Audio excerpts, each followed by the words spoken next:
1922 সালে Leonard Thomson নামের 14 বছরের একজন ডায়াবেটিক বালকের শরীরে প্রথম ইনসুলিন পুশ করা হয়। সেই ছিল প্রথম ডায়াবেটিক রোগী যাকে ইনসুলিনের মাধ্যমে চিকিৎসা করা হয়। এর আগ পর্যন্ত ডায়াবেটিস ছিল একটা মারণঘাতী রোগ। ডায়াবেটিস হলে ধীরে ধীরে অবধারিত মৃত্যুর দিকে এগিয়ে যাওয়া ছাড়া আর কোনো অপশন হাতে ছিল না। 19 শতকেই বিজ্ঞানীরা জানতেন যে অগ্ন্যাশয়ে এমন কিছু রয়েছে যা শর্করা নিয়ন্ত্রণে কাজ করে, কিন্তু সুনির্দিষ্টভাবে সেটা কিভাবে কাজ করে তা জানা ছিল না।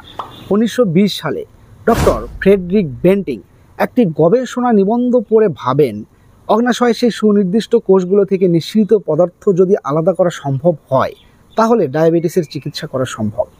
তিনি তার এই ভাবনা নিয়ে যান টরন্টো বিশ্ববিদ্যালয়ের প্রফেসর জন ম্যাকলিওডের কাছে। ম্যাকলিওড তাকে গবেষণার অনুমতি দেন এবং তার সহকারী হিসেবে নিয়োগ দেন ছাত্র চার্লস বেস্টকে।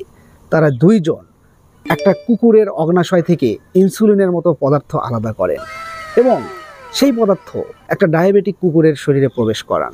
ফলাফল ছিল বিস্ময়কর, সুগারের লেভেল অনেক কমে যায়।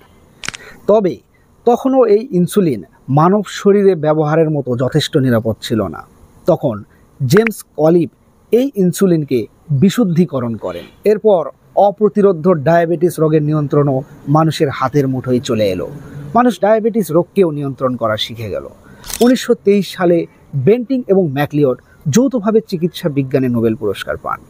বেন্টিং চার্লস বেস্টের সাথে তার পুরস্কার ভাগাভাগি করে নেন, আর ম্যাকলিওড তার পুরস্কার ভাগাভাগি করে নেন কলিপের সাথে।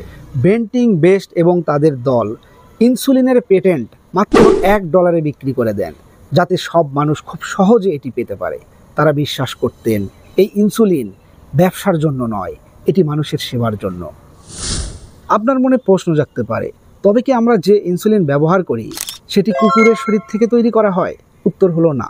বর্তমানে মানবদেহে যে ইনসুলিনগুলো ব্যবহার করা হয় সেটি রিকম্বিনেন্ট ডিএনএ টেকনোলজির মাধ্যমে ইকোলাই নামক ব্যাকটেরিয়া অথবা ইস্ট নামক ছত্রাকের কোষ থেকে তৈরি করা হয়।